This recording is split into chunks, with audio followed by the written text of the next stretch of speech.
tema geral. Filadélfia, quem tem ouvidos, ouça. Estamos na mensagem de número 5, cujo título é o surgimento da raiz da degradação da igreja no segundo século.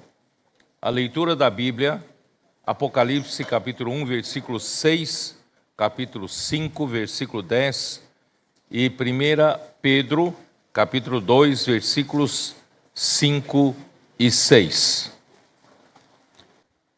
Ainda queria aproveitar a comentar um pouco a respeito da prática da igreja primitiva, né?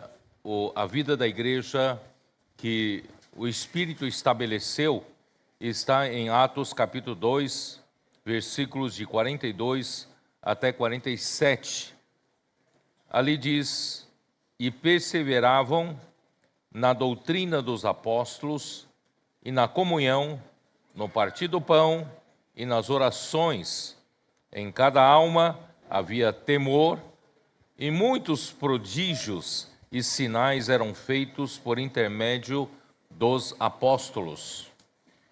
Irmãos, este foi o único modelo que nós vimos quando a igreja começou ali em Jerusalém, deixado para nós como se pratica a vida da igreja, ou pelo menos qual é o princípio.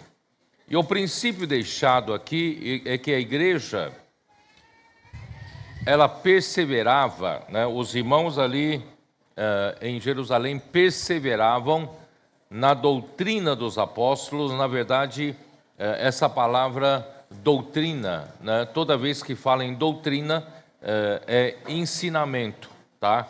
Então, perseveravam no ensino ou ensinamento dos apóstolos e na comunhão. E aqui estabelece um princípio, já falei várias vezes, estabelece um princípio muito importante, que tudo começa pela palavra, né, do ensinamento dos apóstolos. Quer dizer, ninguém inventa uma pregação, ninguém, por mais conhecedor da Bíblia que seja, mais eloquente que seja, ele não tem direito de, na igreja, preparar, né, uma boa doutrina, mas Deus é que levanta os seus apóstolos, Cristo levantou os seus apóstolos, e ele estabelece como canais para falar a palavra de Deus para a igreja. Então, esse é o ensinamento dos apóstolos, e é esse ensinamento dos apóstolos é que dá direção para a igreja.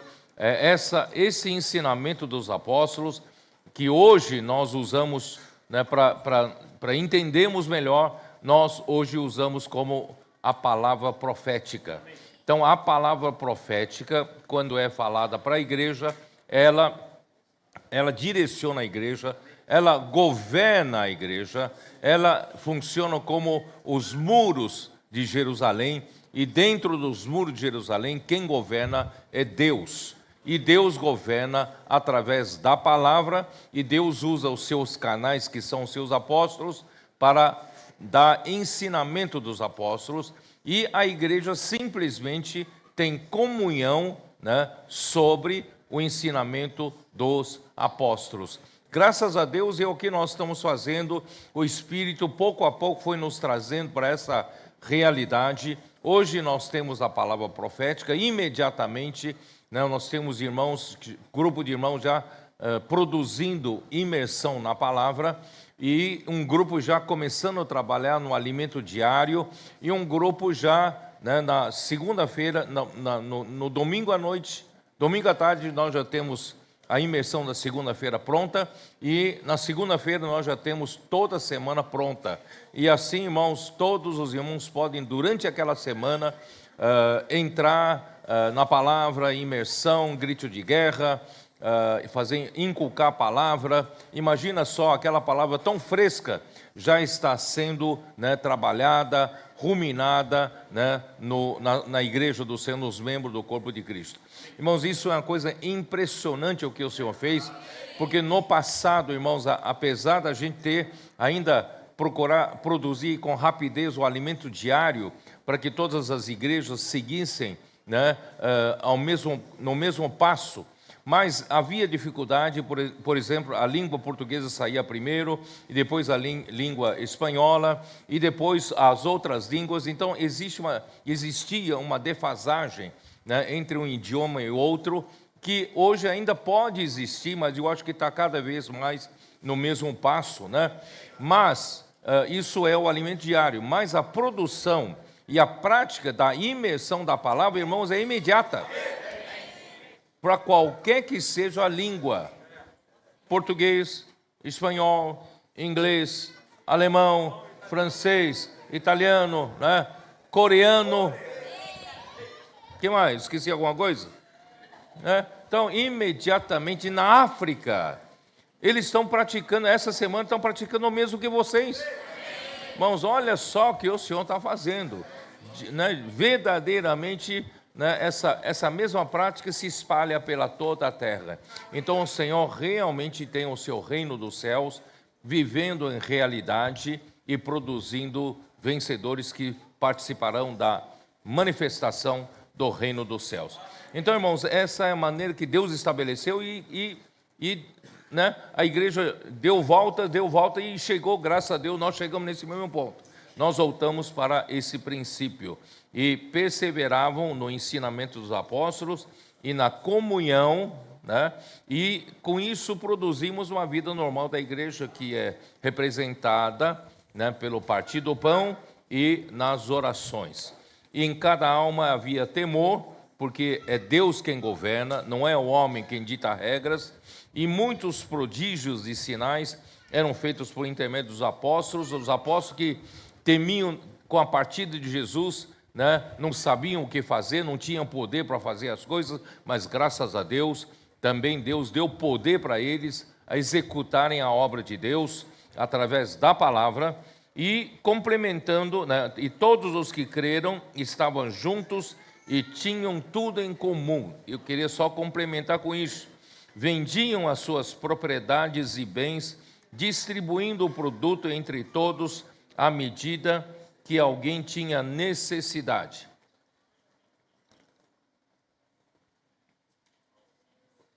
Esse era um princípio, né, de uso dos recursos materiais que eles faziam. O Espírito tocou eles de tal maneira, eu acredito que foi tudo espontâneo, tudo foi espontâneo.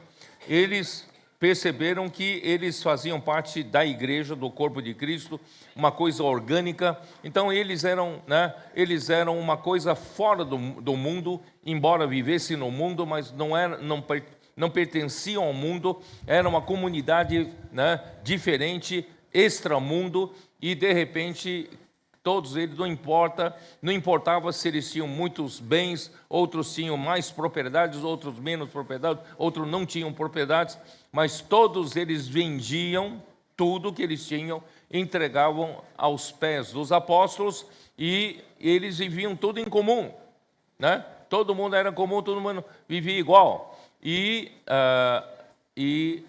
Irmão, isso de acordo com a necessidade que cada um tinha, né? Os apóstolos tinham uma administração financeira e dava para cada um o que cada um necessitava para viver.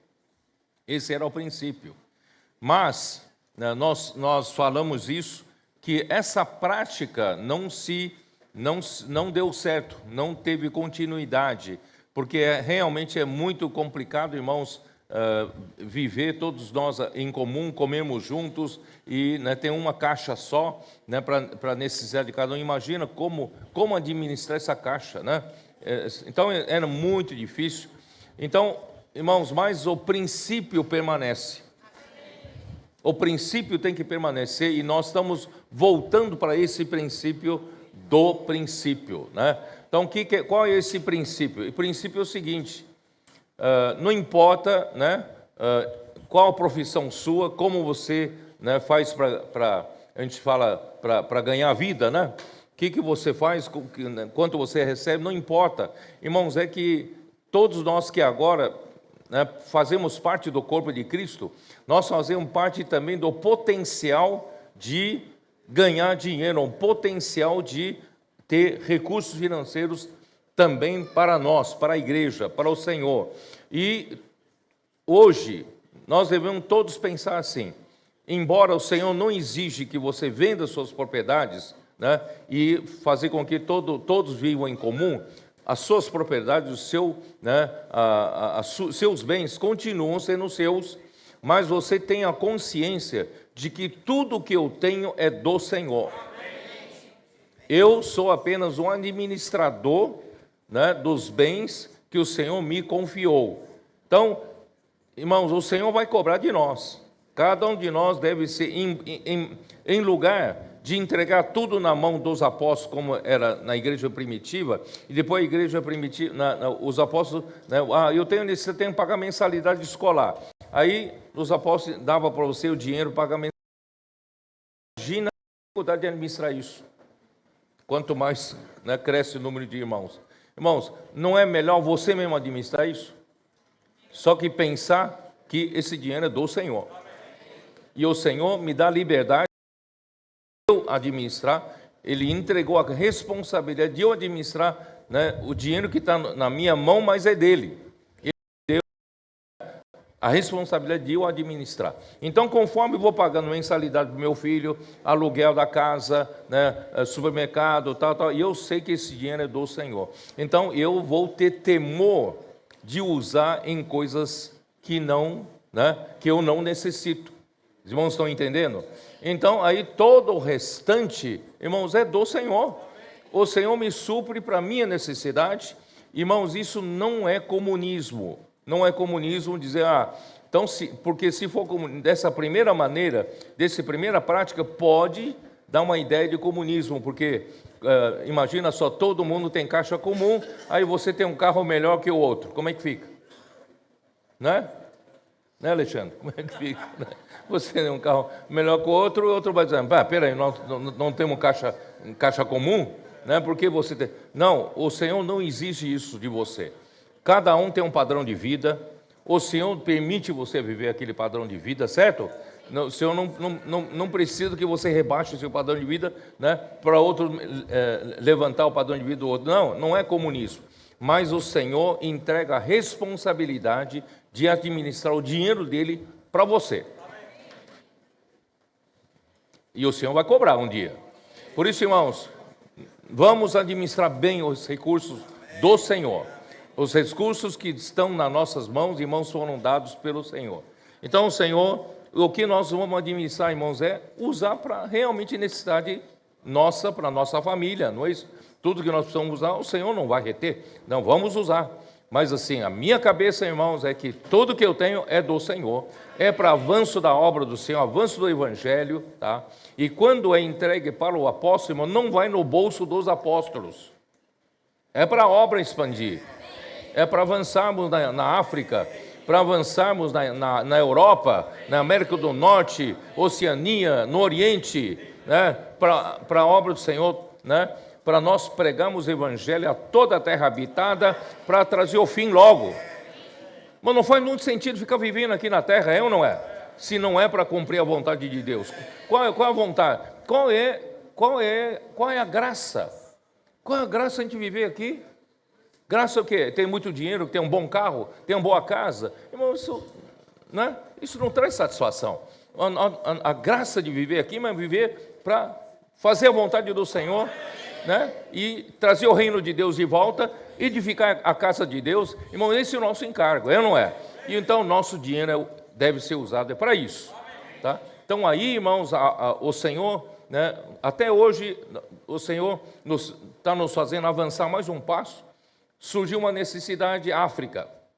Graças ao Senhor, nessa última conferência, desde a conferência Geração Santa Final, dos adolescentes, dos jovens, e principalmente na conferência internacional, os cooperadores trabalharam muito bem e nós levantamos um bom recurso para entrarmos na África, R$1.800.000. Nós conseguimos esse dinheiro para entrar. Mas dada a necessidade, nós precisamos preparar para a conferência histórica em outubro, né? E ainda, imagina só, irmão, nós pretendemos trazer os irmãos líderes de cada país africano. E os irmãos que têm influência, que são... É importante eles também participarem dessa conferência. Irmão, nós temos que ter recursos para trazê-los, temos recursos para alojá-los, recurso para alimentá-los, não é isso? Para que realmente essa conferência na África seja um marco na vida desse continente. E sendo um marco nesse continente, irmão, pode ter certeza que vai favorecer você. Você vai dizer, mas eu estou aqui na Europa, não estou na África. Vai favorecer você, porque eu acredito, irmãos, isso vai ser um marco para iniciar a contagem regressiva da volta do Senhor. Porque essa visão o Senhor deu para o irmão Dong lá no ano 1999 e ano 2000, para África é como aquele feto, indicando que nós precisamos trabalhar nesse feto para surgimento do filho varão, para que o Senhor possa voltar, tá bom? Então, assim, aí sim, agora, então nós temos trabalhado para levantar 1.800.000, e agora, graças a Deus, várias regiões do Brasil estão praticando os investidores do reino, e quando eu voltar para lá, eu vou começar a levantar investidoras do reino. Porque assim que eu voltar, irmãos, esta semana agora, vai ter um congresso das mulheres. Vão lá na instância, vão estar acho que 1.200 mulheres lá. Tá? E nós vamos levantar 1.200 investidoras lá, né? Tá? Então, irmãos, olha só nosso potencial. Então, nós não precisamos levantar uma necessidade para começar a levantar um dinheiro. Não, nós vamos todo mês tirar daquilo que eu necessito para viver, certo? Aquilo que eu necessito, o resto eu oferto, e a obra, para avanço do Evangelho, terá sempre um valor em caixa para investir. Tem um recurso antes, não um recurso depois. Depois de tendo necessidade, a gente vai levantar. Não, nós já temos... Não, por exemplo, você que é chefe de família, você levanta dinheiro depois que tem necessidade, ou você tem que ter dinheiro em caixa para administrar a sua casa? Você tem que esperar que seus filhos falem para você, estão morrendo, papai, estou morrendo de fome. Aí você vai trabalhar para ganhar dinheiro? É assim que você faz? Você não tem onde morar, tem aluguel casa, mas para alugar uma casa tem que pagar aluguel. Então você vai trabalhar para depois pagar aluguel? Não, você tem que ter dinheiro antes. Então, uma obra do Senhor também tem que ter dinheiro antes. Vocês estão entendendo? Então nós vamos mudar, vamos voltar para a prática de Atos 2. Tá bom? E eu acredito, irmão, o Senhor realmente vai nos abençoar muito. Pode ter certeza, quem investir no reino, você não vai empobrecer. Pelo contrário, o Senhor vai suprir ricamente tudo que você precisa. Amém. Jesus é o Senhor. Ó Senhor Jesus, vamos lá. Eu estou ainda dentro, para contextualizar vocês, estou dentro da história da igreja do primeiro século. Eu mostrei para vocês que o grande vilão da história da degradação da igreja é de não dar valor para a palavra profética, a palavra dos apóstolos, o ensinamento dos apóstolos. O primeiro apóstolo que o Senhor usou foi o apóstolo Pedro, juntamente com os 12 apóstolos, mas era ele quem falava pelo Senhor. E, graças a Deus, através do seu falar, no primeiro século, no começo da vida da igreja, houve uma expansão muito boa ali na região da Judéia, Jerusalém, milhares de pessoas eram salvas, mas logo depois, foram salvos também muitos sacerdotes, muitos que eram da religião judaica também aderiram à fé, e com isso, irmãos, eles trouxeram a prática do judaísmo também na igreja. E, irmão, não consegue misturar a fé com a prática do judaísmo. E isso, então, trouxe muitas dificuldades e isso praticamente fechou espaço para o apóstolo Pedro poder avançar mais ainda, né? Aí o Senhor levantou o apóstolo Paulo e usou Paulo para entrar no mundo dos gentios. E graças a Deus, através da revelação de Jesus Cristo, que Deus dava para esse vaso, esse canal, e esse canal que falava a palavra da revelação de Jesus Cristo, começou a executar a obra, e essa palavra foi levantando igrejas e mais igrejas, começando pela Antioquia, a igreja de Antioquia, ganhando a Síria, Cilícia, né, ganhando a toda a Galácia, Ásia Menor, e avançando para a Macedônia, entrando para a Caia, né, avançando para o continente europeu, e na sua terceira viagem, quando ele foi para Roma, e foi levado esse evangelho para Roma, e que se espalhou para todo o mundo daquela época. Irmãos, graças ao Senhor pelo ministério do apóstolo Paulo, mas que também os mesmos judaizantes que prejudicaram em Jerusalém, também iam em encalço de Paulo, onde ele ia levantando igrejas. Esses judaizantes também iam ali, né, para dizer que não basta apenas crer em Jesus, era necessário praticar a circuncisão e também guardar a lei de Moisés. E dessa maneira foi distraindo, né, o povo da palavra profética, da única palavra que a igreja, né, que dá direção para a igreja.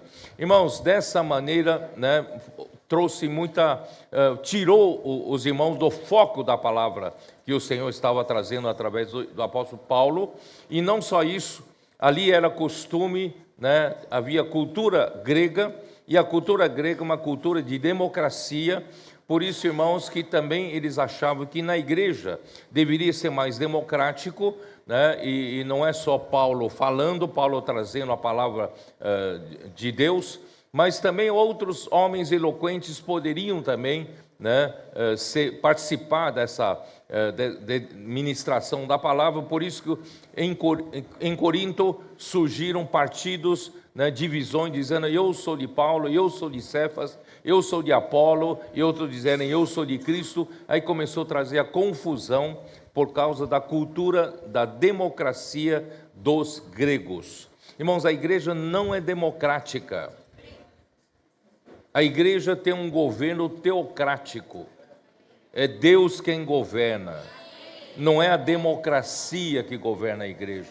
Não é a maioria, a opinião da maioria que é decidida, não. É Deus quem governa. Mas como Deus governa? Na igreja, a autoridade do Espírito Santo tem que ser respeitada. Então, como o Espírito Santo tem autoridade na igreja? Como Deus governa a igreja? Irmãos, esse é um assunto muito abstrato. Correu muito, esses 20 séculos, irmão, não conseguiram entender. Irmão, finalmente o Senhor nos deu essa graça. Nós estamos entendendo que Deus governa a igreja é pela palavra. Aí não tem confusão, irmãos. Ou você reconhece que essa palavra, né, vem de Deus, ou você não reconhece. Se você não reconhece, você está fora do governo de Deus. Mas se você reconhece, você está dentro do governo de Deus, e Deus faz a igreja prosperar através da sua palavra, com sinais e milagres, confirmando a palavra, e a obra avança, né? E é assim que está acontecendo. Por isso, irmãos, a arma principal do inimigo de Deus é atacar a palavra profética, o ensinamento dos apóstolos, distraindo a igreja com muito outro tipo de falar. Mas, irmãos, graças a Deus, nos nossos dias, muitos estão tendo essa clareza e estão, né, cooperando com a palavra, e principalmente o Senhor levantou um grupo de adolescentes com amor, né, que eles têm pela palavra, a dedicação que eles têm pela palavra. Irmãos, é uma coisa impressionante. Vocês não estão percebendo aqui, ó? Estou vendo 4 meninos aqui, ó, só anotando, olha lá. Aqui, ó, mais um aqui, ó, mais 2 aqui, ó, né? Os adultos não anotam tanto quanto eles, ó. Eles estão ali, ó, dedicados ali, ó. Então, por quê? Eles amam a palavra. Eles realmente creem que essa palavra vem de Deus, essa palavra faz a obra e tem mudado a vida deles. E tem mudado a vida de muitos outros adolescentes e dos seus pais, dos seus familiares. Irmãos, essa palavra de fato, né, está fazendo a obra. E nós, os mais adultos, os mais complicados, estamos sendo ajudados pela simplicidade deles. Nós também, pouco a pouco, nós estamos acreditando que isso funciona. Se alguns de nós mais velhos ainda questionavam, mas vendo o que o Senhor está fazendo no meio deles, irmão, nós passamos a crer. Por isso, irmão, que o Senhor falou, se nós, né, em Mateus 18, não é isso? Enquanto nós adultos perguntamos quem é o maior, quem é o primeiro, aí o Senhor falou, se vocês não se converterem e se tornarem como esta criança, como uma criança, vocês não poderão entrar no reino dos céus. No reino dos céus se entra com esses que têm essa simplicidade e creem na palavra do Senhor. E o Senhor, então, ele tem como fazer a obra, porque essa palavra traz poder, e esse poder é que faz a obra de Deus, né? E vocês sabem que quando chegou no final do ministério de Paulo, né, e já pelo fato dele ter ficado alguns anos na prisão de Roma, não tendo como visitar as igrejas presencialmente, irmão, pouco a pouco muitos perderam o apreço pela palavra. E quando chegou no final, ontem eu li para vocês, quando chegou no final da sua vida, em 2 Timóteo, quando ele escreveu a última carta ao Timóteo, foi o ano 67, o ano que ele foi martirizado, né, por imperador Nero.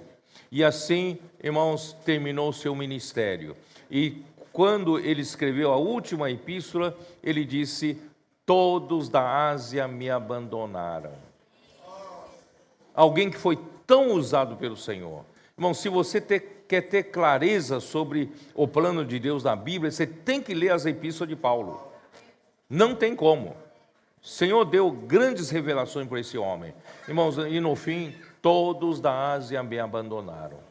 E muitos foram, né, entrando em heresias, entrando amando o mundo, etc, etc.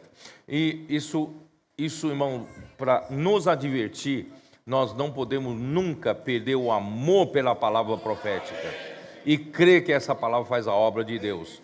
E aí, irmãos, aí o Senhor levantou, né, João, aí eu precisava terminar aqui, eu não terminei na mensagem 4, né? João foi levantado, escolhido por Deus, especialmente João, Apocalipse 1:1, deixa claro, né, que Deus, ele precisa, como ele trabalha na igreja, como ele vai governar aquelas 7 igrejas da Ásia Menor, de Apocalipse 1, 2 e 3, né, que representam todas as igrejas. Aquelas 7 igrejas da Ásia Menor, de Apocalipse 1, 2 e 3, representam todas as igrejas na história da igreja. Então, como Deus vai governar as igrejas? Como Deus vai governar a igreja? Dando revelação de Jesus Cristo, mostrando aos servos. Aos servos são o quê? São profetas, são líderes das igrejas e são mensageiros. Ele notifica apenas a João. Somente João foi notificado dessa revelação e João teve obrigação, responsabilidade de passar essa revelação para esse grupo de servos do qual João fazia parte. Então, irmão, da mesma forma, eu hoje estou sendo apenas fiel, transmissor da revelação de Jesus Cristo para o grupo de servos. E quem é esse grupo de servos? A igreja, primeiramente, são os que transmitem fielmente a palavra. Primeiramente, eu tenho os cooperadores aqui, os irmãos que estão aqui, né, trabalhando com os comportores. E nós temos vocês todos, irmãos e irmãs, que amam a palavra, que transmitem fielmente a palavra, irmãos, é um servo do Senhor. Porque hoje não tem, no tempo de Apocalipse, irmão, Deus não visa mais ao cargo. Eu tenho um cargo de presbítero, eu tenho um cargo de diácono, eu sou diaconisa. Irmãos, em Apocalipse você não vê mais isso. Ele quer a função. Ele quer a função. Você é um servo? O que é um servo aqui? Em Apocalipse 1, capítulo 1, um servo é um anjo da igreja. E esse anjo da igreja é um mensageiro. E quem é o mensageiro? É aquele que entrega a mensagem. Não é aquele que dá a mensagem própria. Muitos líderes confundiram isso. Ele quer dar a sua mensagem própria. Não. Nós somos aqueles que entregam a mensagem de Deus. Eu também estou aqui, irmão, em temor e tremor.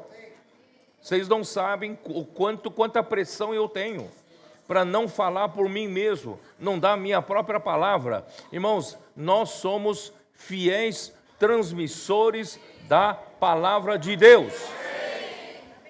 Por isso, 2 Timóteo 2:2, como Paulo fala. Abra sua Bíblia, vai. Então, vamos lá. 2 Timóteo 2:2, como fala.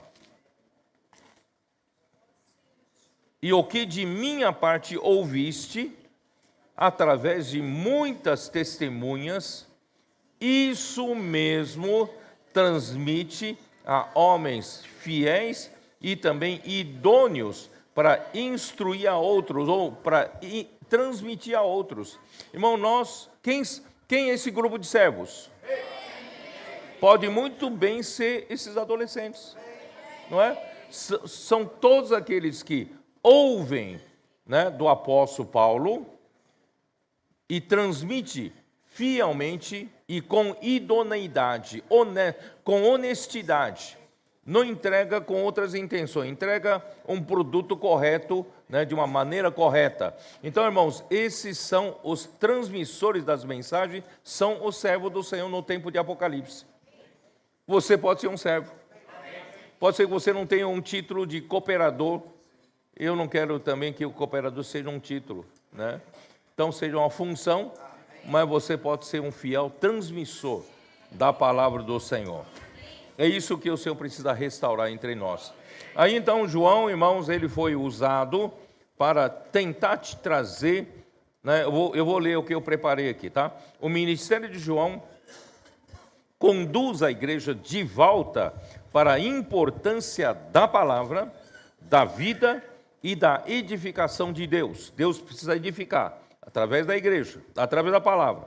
Em seu evangelho, ele começa com a importância da palavra para a realização da vontade de Deus, que é o homem receber a vida eterna por meio de crer no enviado de Deus para produzir a edificação da casa de Deus. Esse é um resumo do evangelho de João. Ele começa como? No princípio era o verbo. O verbo estava com Deus. E o verbo era Deus. Ele estava no princípio com Deus. Mas o verbo um dia se fez carne e habitou entre vós, cheio de graça e de verdade. E qual o objetivo dele vir aqui na terra como verbo? Que Deus o enviou. João 3,16. Quem sabe falar de cor comigo? Deus amou ao mundo de tal maneira que deu seu Filho unigênito para que todo aquele que nele crê não pereça, mas tenha a vida eterna. Então esse é o objetivo do Evangelho de João. Deus então mandou seu Filho vir aqui na terra, que é a própria palavra. Era somente crer, era somente o homem crer no enviado de Deus, e que é a própria palavra, para receber a vida eterna, para não cair na perdição eterna e ganhar a vida eterna. Olha que coisa maravilhosa. Mas a luta de Jesus aqui na terra enfrentou a incredulidade do povo judeu, a grande dificuldade. Por isso, irmãos, crê na palavra do enviado de Deus, faz a obra de Deus, e por isso que o inimigo também atrapalha, quer fazer com que nós, homens, tenhamos dificuldade de crer, né, na palavra de Deus. Aí, então, nas suas epístolas, vou ler de novo aqui, tá? Sobre epístola agora. Nas suas epístolas, João desvenda a importância da palavra da vida anunciada pelo apóstolo, a qual é a própria vida eterna. A palavra da vida é a própria vida eterna, que produz a comunhão da vida, a comunhão dos membros do Cristo, ou a comunhão entre os membros do corpo de Cristo, e também por meio da palavra anunciada pelo apóstolo, e também a comunhão da igreja, dos membros do corpo de Cristo, com o Pai e com seu Filho Jesus Cristo. Esse é um resumo, né, bem resumido, né, das epístolas de João. E o livro de Apocalipse é a consumação de toda a Bíblia, revela Cristo como sumo sacerdote, isso está no capítulo 1 de Apocalipse, ele como sumo sacerdote, cuidando e suprindo a sua igreja, e revela também que Deus está no trono, administrando todo o universo. Isso está em João, já Apocalipse 4, 5, né? Administrando o universo segundo a sua vontade, executando o seu reto juízo, para, por fim, apresentar a nova Jerusalém, que é a habitação mútua de Deus com os homens por toda a eternidade. É o produto final, irmão, desse trabalho, da obra do Senhor hoje na terra, que é a nova Jerusalém, a habitação de Deus, né, no Espírito, com os homens, para todo sempre. Então, justamente, irmãos, por alguém ensinar diferentemente do apóstolo na época de Paulo, e não concordar com as sãs palavras de nosso Senhor Jesus, que está aqui, vamos dar uma olhadinha rápida em 1 Timóteo 6, 1 Timóteo 6, versículo 3. Se alguém ensina outra doutrina, ou se alguém ensina diferentemente e não concorda com as sãs palavras de nosso Senhor Jesus Cristo e com o ensino segundo a piedade, é enfatuado, nada entende, mas tem mania por questões e contendas de palavras, de que nascem inveja, provocação, difamações, suspeitas malignas, altercações sem fim, por homens cuja mente é pervertida e privados da verdade, supondo que a piedade é fonte de lucro, né? Então, irmãos, Satanás, então, tentou distrair o povo de Deus com a palavra saudável, tá? Então, isso abriu portas para a entrada de hereges. A heresia entrou na época de João com os gnósticos, ceríntios e docetas acerca da divindade e humanidade de Cristo. São heresias que dizem, por exemplo, né, Jesus não veio verdadeiramente como homem. Ele é uma coisa meia híbrida, não? Ou Jesus era um homem, não era Deus, sabe? Então, essas heresias penetraram na igreja, se instalaram já na época de João, no final do primeiro século. Irmãos, e com relação a João, o sinal alarme, você vai pensar, então João conseguiu pôr tudo em ordem? Não. João tentou pôr as coisas em ordem, mas o ambiente no final do primeiro século já era outro ambiente. Qual ambiente? 1 João 3. Dá uma olhada. 3 João, perdão. 3 João. Dá uma olhada na 3 João. Você vai entender, na época, qual era o ambiente reinante. 3 João, no capítulo 5, João fala assim: Amado, procedes fielmente. Ele escreve essa carta para Gaio. Gaio era muito fiel.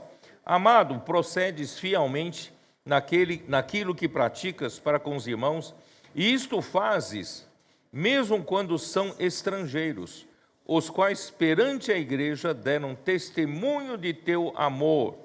bem farás encaminhando-os em sua jornada por modo digno de Deus, pois por causa do Senhor são nossos comportores, tá?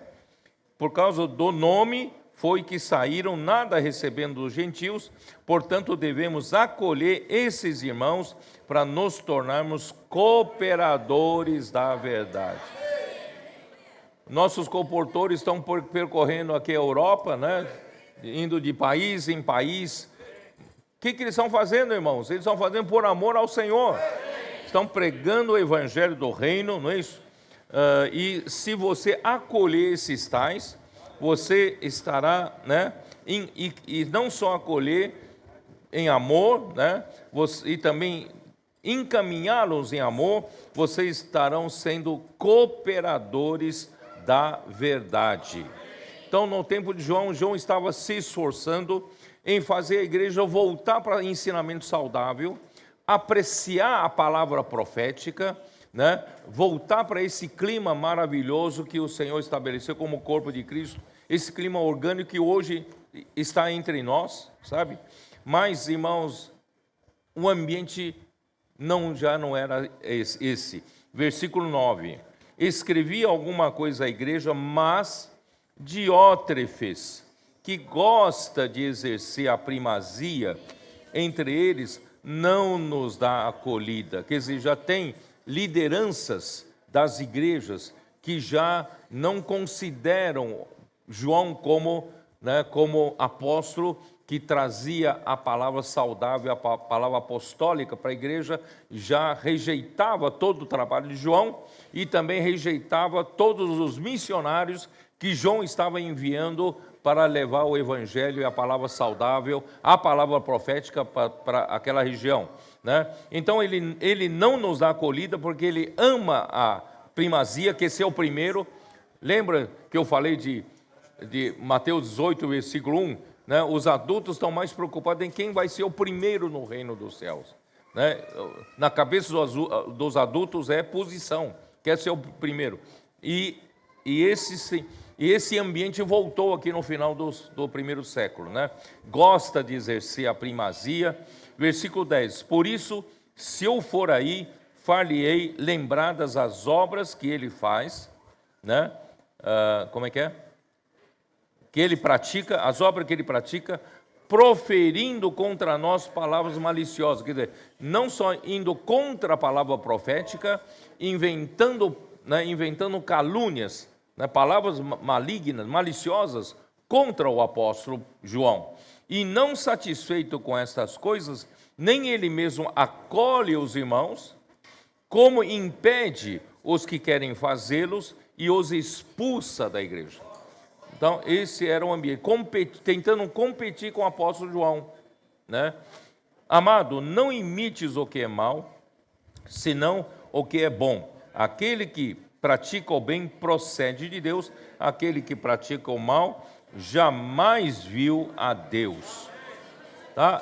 Isso é para mostrar para vocês, irmão, no finalzinho, essas cartas provavelmente foram escritas, né, no ano 90, já no finalzinho do primeiro século. Então, no finalzinho do primeiro século, eu posso afirmar para vocês, baseado nisso, que já não havia mais a apreciação pela palavra profética.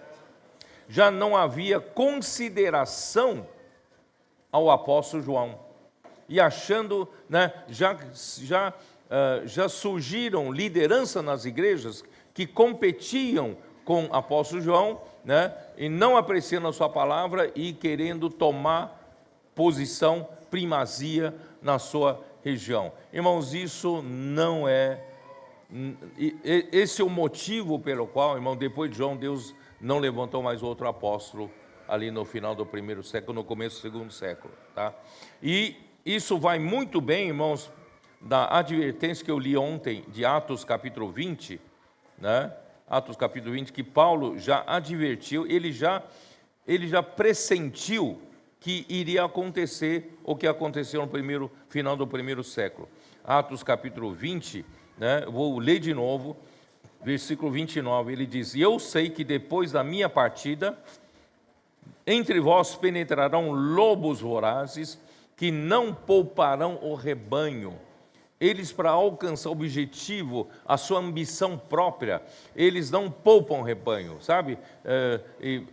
Eles vêm, contaminam contra o apóstolo João, eles contaminam os irmãos então nem acabam nem seguindo a eles e acabam caindo no mundo, né? E eles não se preocupam com a vida do rebanho, né?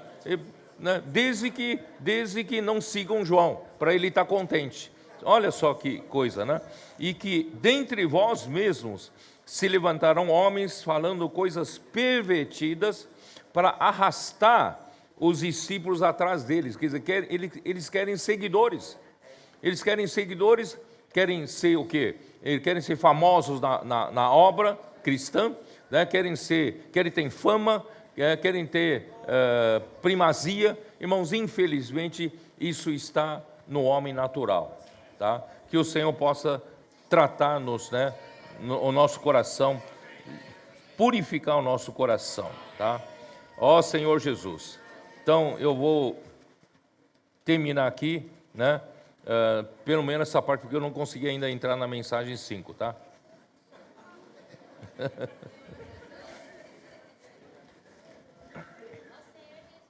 Ó Senhor Jesus.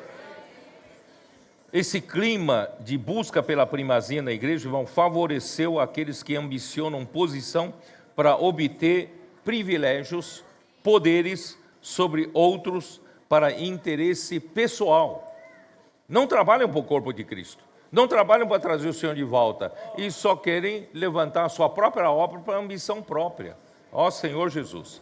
Por isso, irmãos, o fato de no final do ministério de Paulo, todos os da Ásia o terem abandonado, vários líderes das igrejas embrenharam em contendas de palavras, falatórios inúteis e profanos.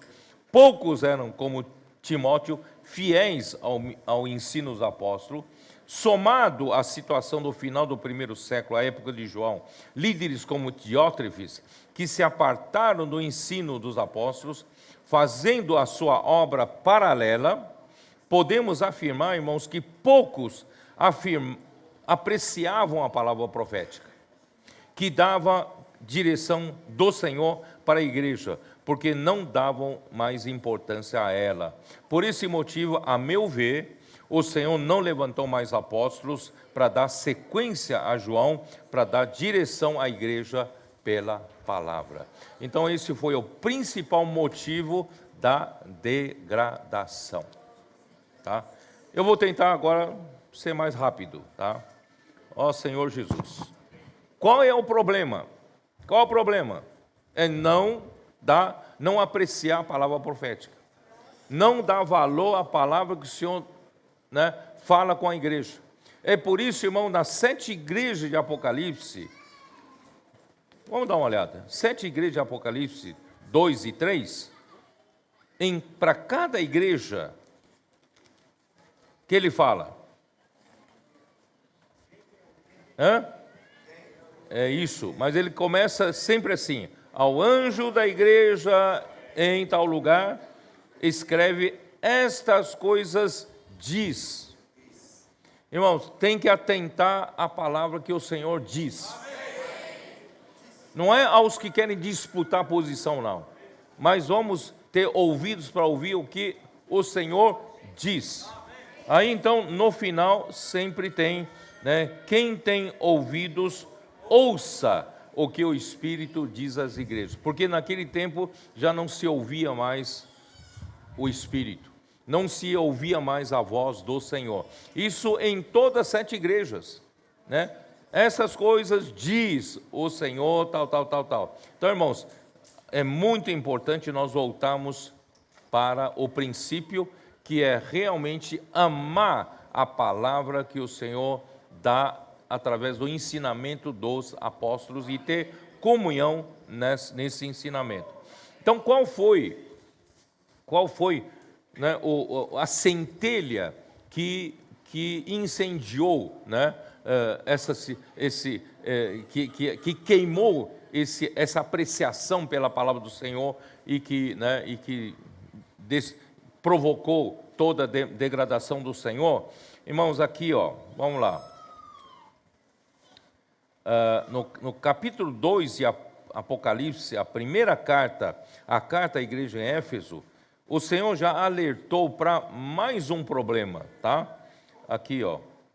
Qual é o outro problema? Além da palavra profética, rejeitar a palavra profética, irmão, e o início da degradação. E rejeitando a palavra profética, irmão, deixa surgir todas as outras deformações. Qual é a outra deformação? Capítulo 2, versículo 6 de Apocalipse. Tens, contudo, a teu favor, que odeias as obras dos nicolaítas, as quais eu também odeio. Bom, com relação à igreja em Éfeso, o Senhor repreendeu, tenho, porém, contra ti que abandonaste o teu primeiro amor. Isso está no versículo 4. Então, são duas coisas. Uma coisa é perder o primeiro amor, outra coisa é a obra dos nicolaítas. São esses dois itens, são itens que provocaram degradação. Então, como se perde o primeiro amor? Quando se perde o amor pela palavra, não é? Quando você não tem mais o amor pela palavra, você não faz mais a imersão na palavra, não inculca a palavra, né? E você vai perdendo o primeiro amor, porque o amor de Deus está na palavra. Por isso, nós nunca podemos perder isso, irmãos. Vamos seguir o exemplo dos adolescentes, dos nossos jovens, vamos fazer imersão, vamos inculcar a palavra no coração, e isso vai nos trazer a realidade divina para dentro de nós. O amor, irmão, o amor pelo Senhor nunca vai se apagar, né? E amor pelos irmãos, amor pela palavra. Então, não perder esse primeiro amor e a prática, e no versículo 6 fala da obra dos nicolaítas. Esse é outro assunto. Embora aqui a igreja em Éfeso odiava a obra dos nicolaítas, mas se odiava a obra dos nicolaítas, então significa já havia alguém fazendo. Então já lá no começo, já tinha alguém promovendo a obra dos nicolaítas. E não deu certo lá, mas a raiz estava lá. Só que a raiz foi crescendo e cresceu, chegou na igreja em Pérgamo. Dá uma olhada na terceira carta. Na igreja em Pérgamo, versículo 15 de Apocalipse 2, versículo 15. Outro sim, também tu tens os que, da mesma forma, sustentam a doutrina dos nicolaítas. Quer dizer, em Éfeso havia a tentativa da obra dos nicolaítas. O que é? Havia alguns que preconizavam que na igreja do Senhor deveria, né, alguns que se dedicam à palavra, ao estudo da palavra, eles sejam de uma categoria diferente da maioria. Então, nicolaíta. O que é nicolaíta? Nico significa conquistar ou vencer, né? E laites significa povo comum, povo leigo. Então, eles preconizavam que devia ter um grupo que está acima do povo comum, e eles é que entendem das coisas de Deus, e o povo comum, né, cuidam das coisas seculares e apenas trazem donativos para a igreja. Então, esse era o pensamento deles. Nico. Vocês têm uma marca famosa, marca esportiva famosa, né, que os americanos chamam de Nike. Na verdade, esse Nike veio de Nico. Sabia disso? É o Nico. É a vitória. O que é vitória? É vencedor. É aquele nicolaíta é aquele que venceu sobre os leigos, que está acima dos leigos, tá? Esse é o Nico, Nike, tá? Nico. Então, irmãos, são os que sustentam de que a teoria de que na igreja deve haver um sistema de clérigos e leigos. O clero é composto por aqueles que conhecem a palavra de Deus. os quais lidam com assuntos espirituais, ao passo que os leigos cuidam dos assuntos seculares. Eu não quero me preocupar muito das coisas da igreja, eu estou preocupado com o meu ganha-pão, dinheiro, tal, não tenho muito tempo para as reuniões.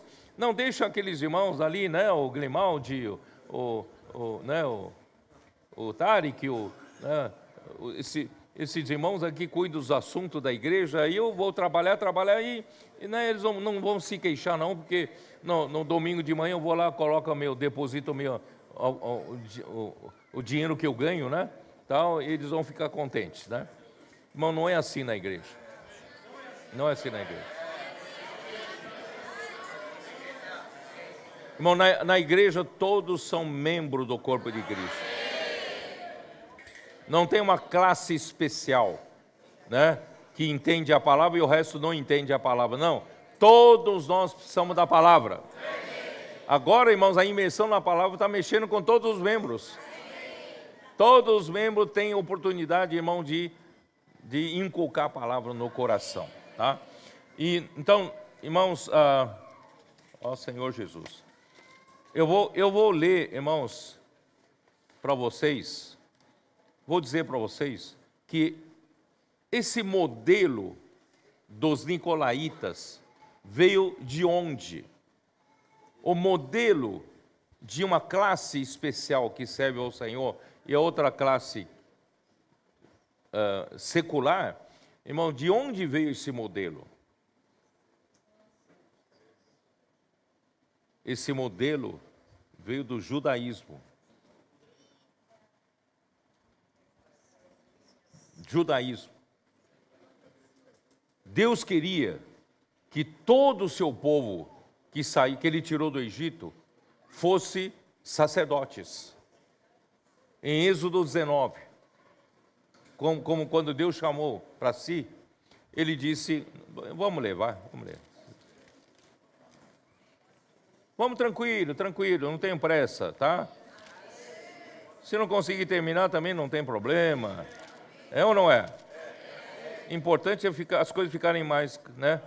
Ter mais clareza para vocês, né? Êxodo 19, mas não vou atrasar o almoço a mim, não. Êxodo 19, versículo 4. Tendes visto o que fiz aos egípcios, como vos levei sobre asas de águia, e vos cheguei a mim. Agora, pois, se diligentemente ouvides a minha voz e guardardes a minha aliança, vocês estão percebendo que o ponto principal é ouvir a voz do Senhor? Para nós sermos um povo de acordo com o desejo de Deus, nós precisamos ouvir diligentemente a palavra do Senhor.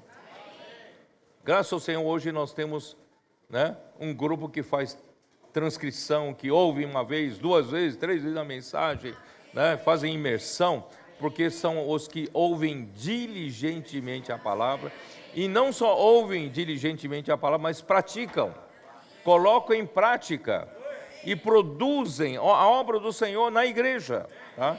Então, se diligentemente ouvides a minha voz e guardardes a minha aliança, então sereis a minha propriedade peculiar dentre todos os povos, porque toda a terra é minha. Toda a terra é minha, mas vocês são diferentes. Vocês são peculiares. Vocês são da minha propriedade exclusiva. Irmãos, isso é bom, não é bom? Aí, vós me sereis reino de sacerdotes e nação santa. Quer dizer, é um reino onde todos são sacerdotes. E uma nação santa, não é nação comum, vulgar, tá? Então, irmãos, o desejo de Deus era que todo o povo de Israel fosse sacerdote.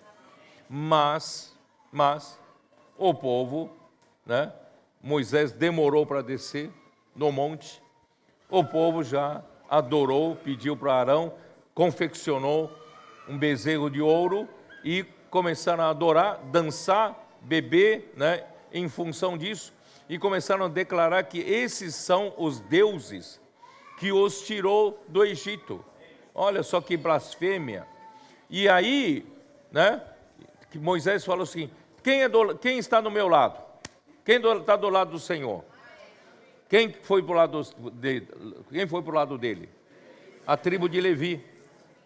Agora puxa na espada e mate cada um o seu irmão. Olha só, matar o seu próprio irmão, né? Então foi um negócio cruel, mas eles foram fiéis.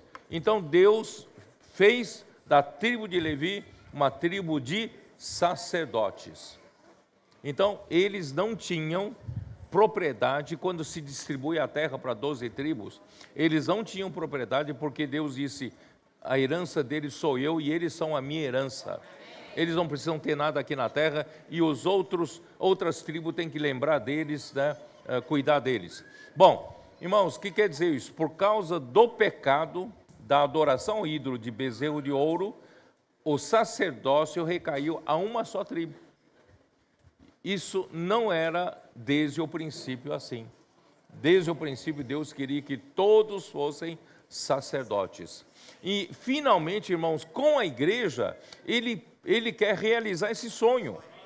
O sonho dele, irmãos, é que todos os membros da igreja são membros do corpo de Cristo e que são membros que funcionam. E todos os membros têm que ser sacerdotes. Na verdade, todos os membros do seu corpo são sacerdotes. Sabia disso? Porque eles funcionam, estão servindo, né? Então, irmãos, isso que o Senhor aqui queria, mas Satanás trabalhou, primeiro cortando a palavra profética, e em segundo lugar, levantando entre eles duas classes de pessoas, os clérigos e os leigos, tá? Ó Senhor Jesus. Eu vou ler, vou dizer para vocês que essa palavra não é nem minha, tá? Eu vou ler o que o Watchman Nee escreveu no livro Ortodoxia da Igreja com relação a isso. Aqui ele diz, os judeus mencionados aqui não se referem aos judeus do mundo, mas aos judeus na igreja. Assim como as pessoas que vimos antes relacionadas aos nicolaítas, não se referem às pessoas do mundo, mas ao laicato na igreja, os leigos. Há muitas diferenças essenciais entre o judaísmo e a igreja. Aqui eu quero mencionar 4 pontos para os quais devemos dar especial atenção: o templo, a lei, os sacerdotes e as promessas. Então essas são as características, né, do povo de Israel, e essa diferença, essa é a diferença com a igreja, tá? Só que a igreja foi imitando a mesma coisa, foi copiando, né? Tanto é que, né, hoje fala, né, a igreja virou aquela construção suntuosa, né? Olha aquela igreja ali que bonita, né? Olha aquela outra igreja. Então, irmão, isso tudo veio do modelo do judaísmo, sabia? O modelo do judaísmo. Com relação, vou continuar falando o que o Watchman Nee fala, tá? Com relação ao sacerdote, diz o autor, como os do judaísmo conseguem aproximar-se de Deus? O povo judeu, como é que cada um consegue se aproximar de Deus? Eles dependem de um mediador, eles dependem de um sacerdote. Os sacerdotes os representam para ir até Deus. Então eles precisam de um mediador. As pessoas são seculares. Se nós pertencemos às outras tribos, nós somos seculares. Mas nós, para ir até Deus, precisamos de um intermediário, precisamos de um mediador, tá? Eles somente podem fazer coisas seculares e ser mundanas. Mas os sacerdotes devem ser totalmente santos e cuidar das coisas santas. Mas na igreja não é assim. Não é assim entre vós. Na igreja, irmão, Deus não apenas quer que tragamos coisas materiais a Ele, mas também deseja que o povo venha a Ele, né? Não é só trazer dinheiro para colocar na oferta, não. Ele quer que você seja ganho por Ele, né?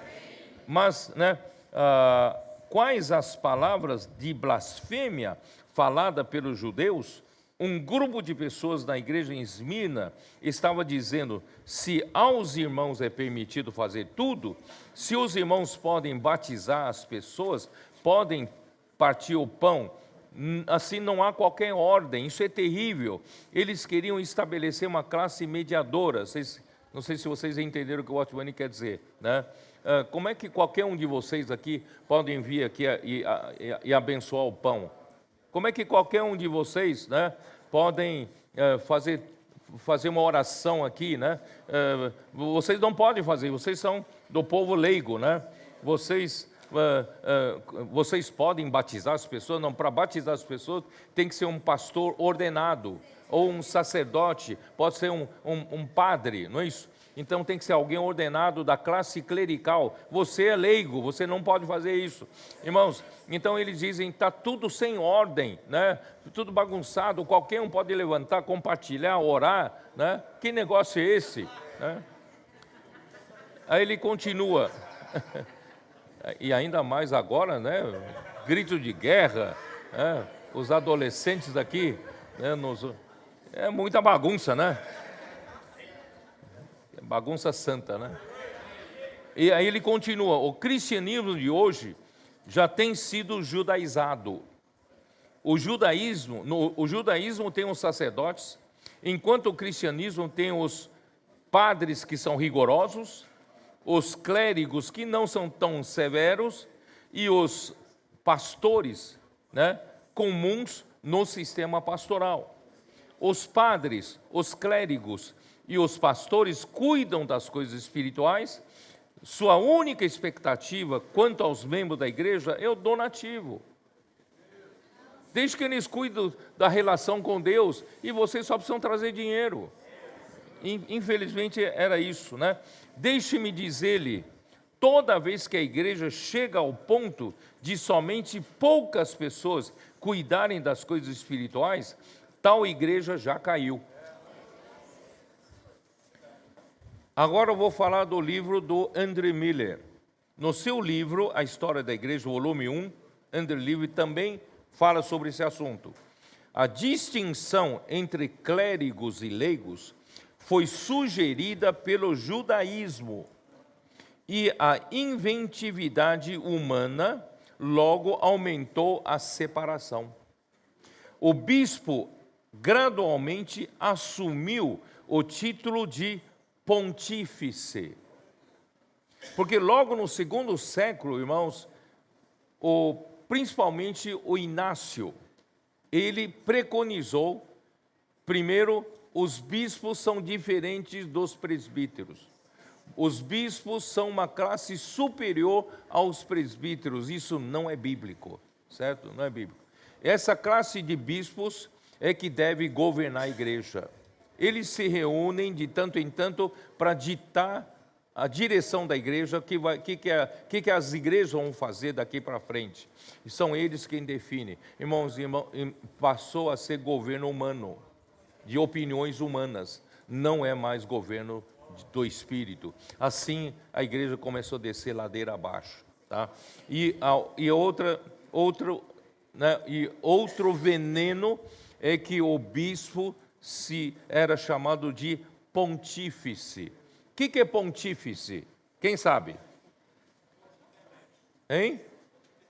É um construtor de pontes, ou aquele que estabelece uma ponte entre as pessoas comuns e Deus. Certo? Então, eles que são a ponte para levar você, que é uma pessoa comum, aos assuntos de Deus. Eles são o intermediário, tá? Então, em latim, pontífice é o que constrói pontes, que faz a ligação entre o mundo terreno e o mundo divino, tá? E os presbíteros, por fim, os diáconos, se tornaram uma classe sagrada, assim como os bispos. O lugar de mediação e de maior proximidade de Deus foi usurpado pela casta sacerdotal, juntamente com a posição de de autoridade sobre a classe leiga. Quer dizer, você não tem mais direito de chegar-se direto a Deus. Você precisa de pontífice. Você precisa de alguém intermediário para levar seus assuntos, seu pedido, sua petição diante de Deus e trazer o que Deus quer falar para você através deles. Você não tem mais acesso a Deus. Tá? Então, irmãos, e também eles acabam, então, tendo uma autoridade sacerdotal sobre vocês. Tá? Então, irmãos, ao invés de Deus falar diretamente ao coração e à consciência de cada um, né, por meio da sua palavra, né, e, irmãos, presta bem atenção, graças a Deus, irmãos, hoje nós estamos na era da palavra profética. Todos nós temos liberdade de ouvir ou falar de Deus, ou falar vivo de Deus, e ou falar instantâneo de Deus. Você não precisa de nenhum sacerdote, você não precisa de nenhum pastor, nenhum padre, né, para que ele diga a você o que fala, porque o Senhor tem um canal que traz à igreja essa palavra, e essa palavra, irmãos, essa própria palavra, que nós chamamos de palavra profética, tá, traz você à presença de Deus. Você não precisa de um intermediário. A palavra já é a própria presença de Deus, né? Não há sacerdotes entre nós e Deus, tá? Nós somos sacerdotes. Então, irmão, consequentemente, com esse erro, a palavra de Deus perdeu o significado, tá? E a fé passou a se basear nas opiniões humanas. Os bispos se reúnem, cada um dá a sua opinião, como é que a igreja vai prosseguir, né, tal. Irmãos, aí começou toda a degradação. E eu vou ler o que ele escreveu. O maravilhoso Senhor Jesus, como grande sumo sacerdote de seu povo, o único mediador entre Deus e os homens, foi praticamente substituído e desprezado. O inimigo de Deus, então, não sei se vocês perceberam, o inimigo de Deus, ele acertou 2 alvos com um tiro só. Quais são 2 alvos? Tudo que eu falei até agora. A palavra profética e o sacerdócio de todos os santos. Não é? Ele deu um tiro, pá, acertou nos 2. A degradação foi rápida, né? Foi embora, tá? Ó Senhor Jesus, eu vou ler o que eu escrevi. O inimigo de Deus acertou 2 alvos com um só tiro, anulou o governo de Deus pela sua palavra por meio de apóstolos e a introdução de hierarquia na igreja, anulando a função dos membros do corpo de Cristo, estabelecendo o governo do clero baseado em opiniões humanas. Definitivamente esta foi a causa da degradação da igreja. Está claro para você agora? Como penetrou na igreja o sistema clerical e como a igreja perdeu o governo de Deus por meio da palavra? Como? Conforme mencionamos, no final do 1º século, o ambiente nas igrejas já era o ambiente de luta por espaço, luta por destaque, né? Disputando a primazia, como fazia Diótrefes. Por esse motivo que Jesus preveniu seus discípulos quando disputavam quem era o maior no reino dos céus, né? E o Senhor disse para que todos se converterem e se tornarem como crianças, para poderem entrar no reino do céu, porque a igreja não é uma organização humana, nem religiosa. A igreja é o reino dos céus. Então, irmão, para entrar no reino dos céus, irmão, nós precisamos nos tornar como crianças, amar a palavra, né? E também, né, Mateus 20, nós falamos, né, que quem quiser ser o grande, quem ser o maior entre vós, seja o que vos sirva, tá? Enquanto, irmãos, havia apóstolos escolhidos pelo Senhor, e as palavras ministradas por meio desses canais davam direção às igrejas, não é? A igreja, não é assim? A palavra, enquanto tinha apóstolo, que Deus levantou, Cristo, né, levantou, tinha a direção da palavra à igreja. as quais as palavras governavam a igreja. Assim foi com Paulo, com Pedro, Paulo e João. Porém, após a morte de João, no início do século II, o Senhor não levantou mais apóstolos por causa do ambiente impuro de luta pela preeminência na igreja. Todo mundo quer o primeiro, todo mundo quer ser o primeiro, né? Ó Senhor Jesus, aí irmãos, acabou. Aí surgiram os pais apostólicos. Quem eram os pais apostólicos? Como eles não tinham mais apóstolos levantados, eles foram buscar aqueles que estavam andando mais próximo dos apóstolos.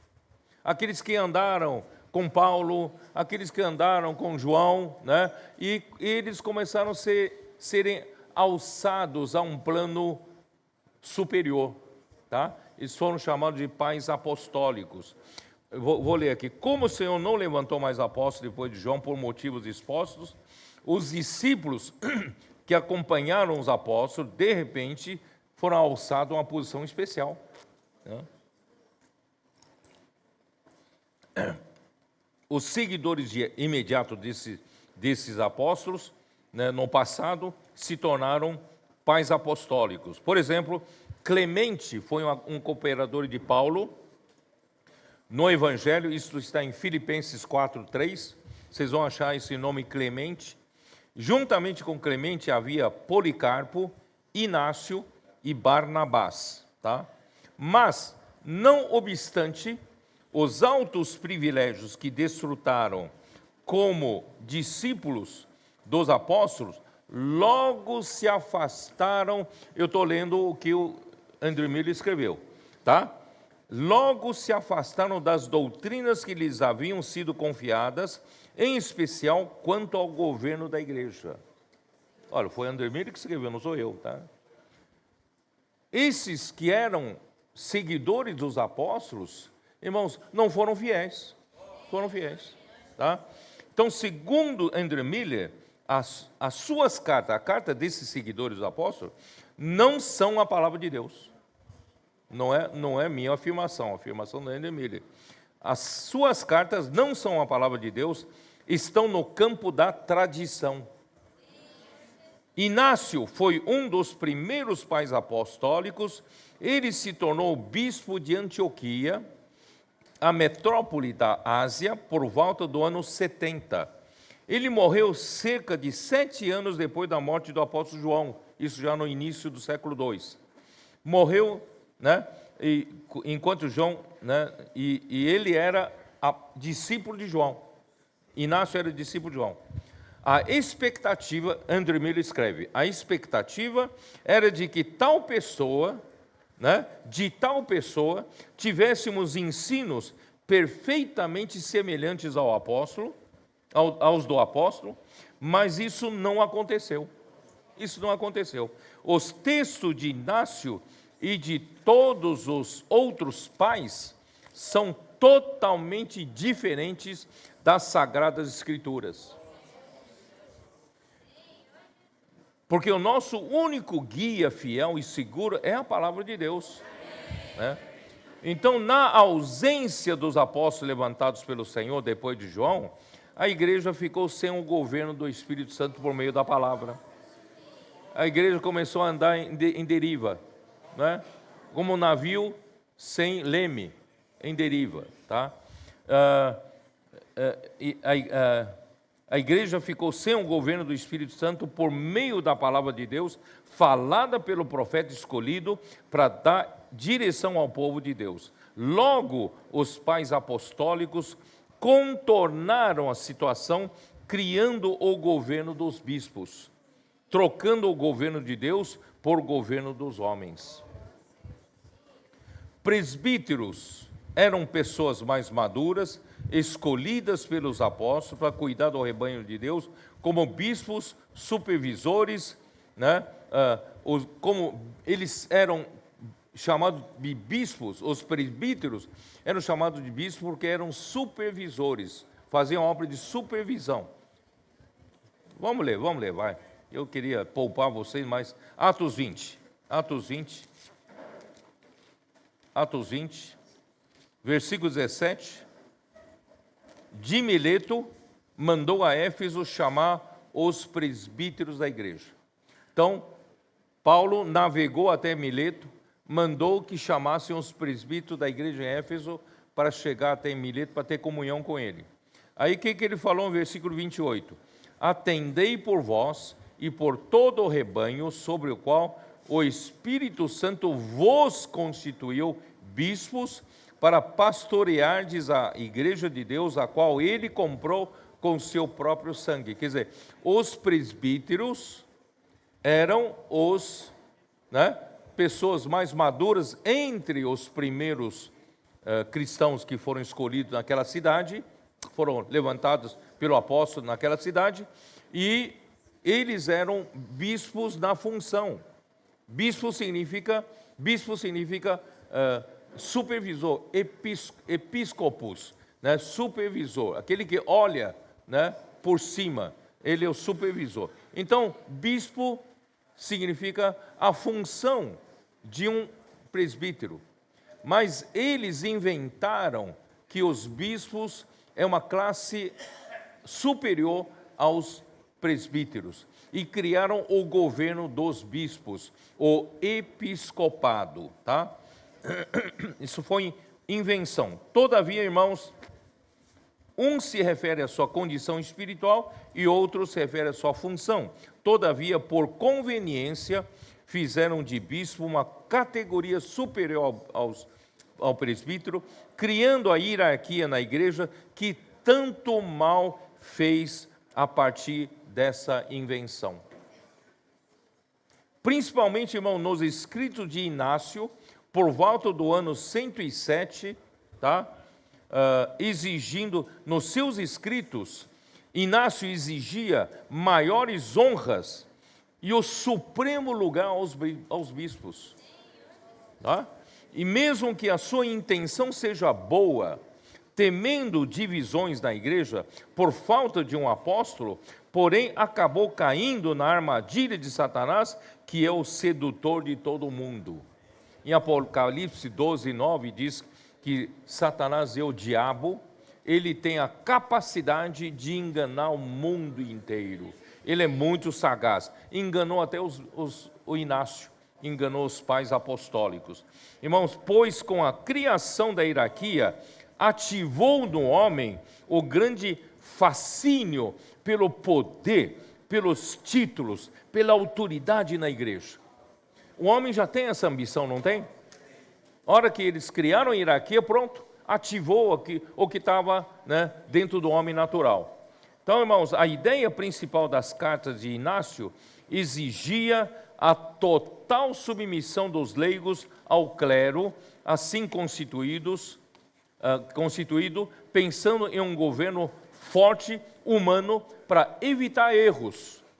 Essa era a justificativa, para evitar erros, porque não tinha mais apóstolo, tá? Mas isso é a maneira humana de fazer as coisas. De onde veio a inspiração para o clericalismo, o sistema clérigos e leigos? É triste constatar que esse sistema conquistou um espaço tão sólido no cristianismo até os dias de hoje. Isso não mudou ainda, né?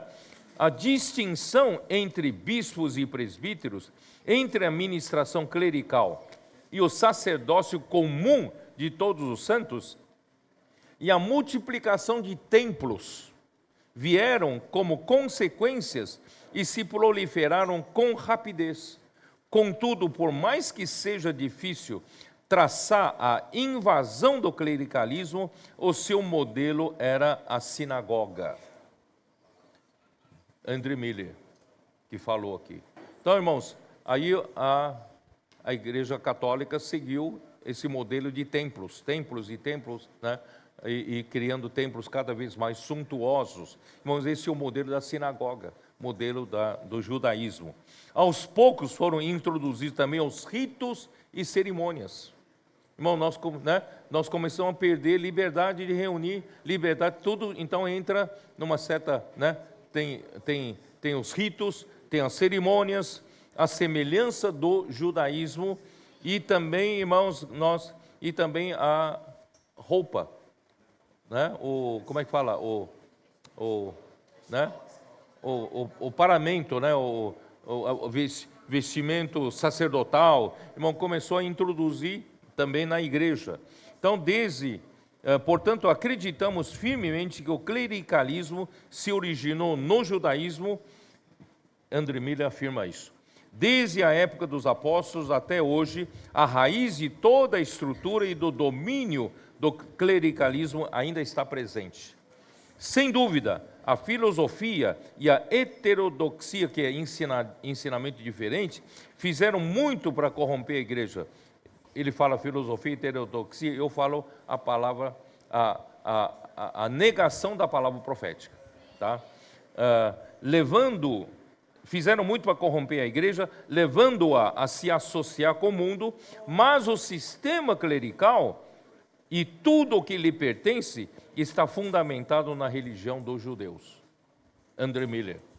A introdução da nova ordem clerical em substituição ao ministério dos apóstolos por meio da palavra profética, na tentativa de evitar divisões na igreja, irmão, não impediu o aparecimento de divisões, heresias e o surgimento de falsos mestres. Somente quando a autoridade da igreja é reconhecida, a autoridade da palavra é reconhecida pela igreja, o poder do Espírito agirá para executar a vontade de Deus, pois dessa forma Cristo, como o cabeça da igreja, a governa. Irmão, tem que reconhecer a palavra profética, a importância da palavra profética. Irmãos, eu vou terminar com 1 Pedro 2. Senhor Jesus. 1 Pedro 2, versículo 5. Também vós mesmos, como pedras que vivem, sois edificados casa espiritual, para serdes sacerdócio santo, todos vós, que não está falando de uma classe, a igreja toda, todos vós, né, sacerdócio santo, a fim de oferecer de sacrifícios espirituais agradáveis a Deus por intermédio de Jesus Cristo. Versículo 9: vós, porém, sois raça eleita, sacerdócio real. O que é sacerdócio real? De um lado vocês são sacerdotes e por outro lado vocês são reis. Reis. Quando vocês pregam o evangelho na rua, vocês saem com esses dois ofícios. De um lado vocês são sacerdotes, ministrando Deus para as pessoas. Mas por outro lado vocês são reis. Vocês levam a autoridade de Deus para as pessoas, né? Sacerdócio real, nação santa, povo de propriedade exclusiva de Deus, a fim de proclamardes as virtudes daquele que vos chamou das trevas para sua maravilhosa luz. E Efésios 4, para terminar. Efésios 4, 11 e 12.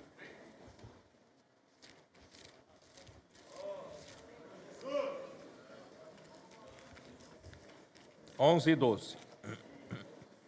E ele mesmo concedeu uns para apóstolos, outros para profetas, outros para evangelistas, outros para pastores e mestres, né? Deus deu dons para alguns, e esses alguns, né, são dotados para Deus dar como presente para a igreja. Então, esses homens são para quê na igreja? Esses homens dotados não são para ser uma classe intermediária, uma classe mediadora entre o homem e Deus. Esses homens, dons, irmãos, Deus deu para a igreja para quê?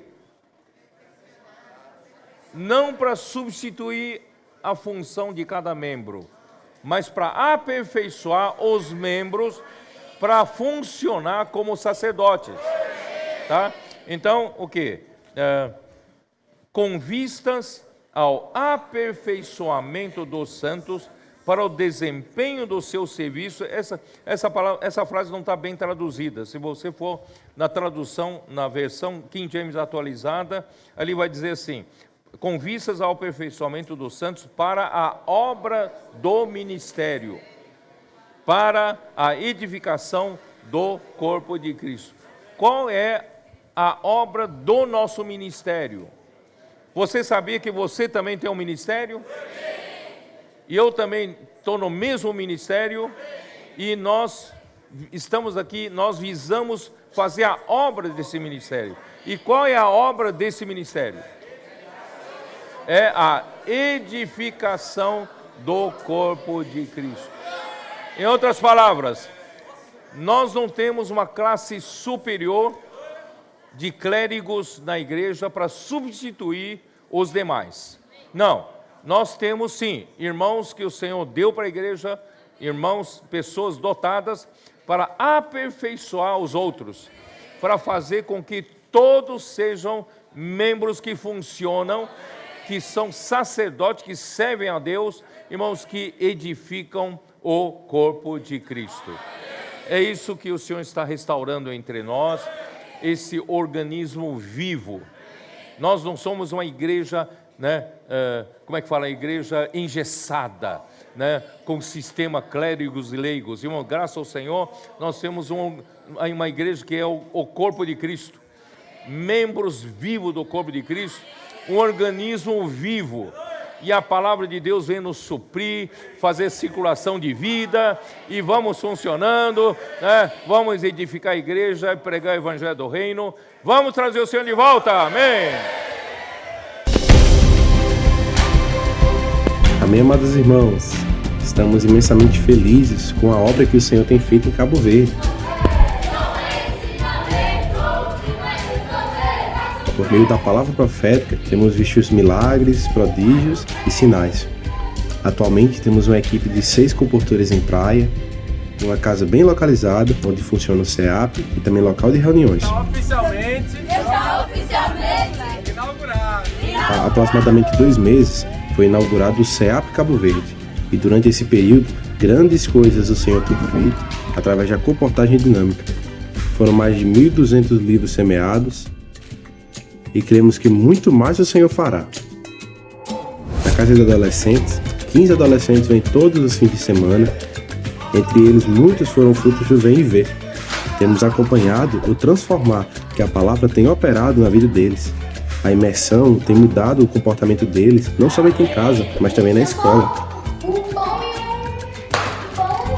Eles amam a palavra profética, gritos de guerra e a comportagem.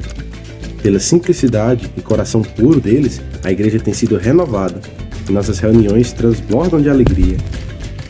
Faça parte de cada fruto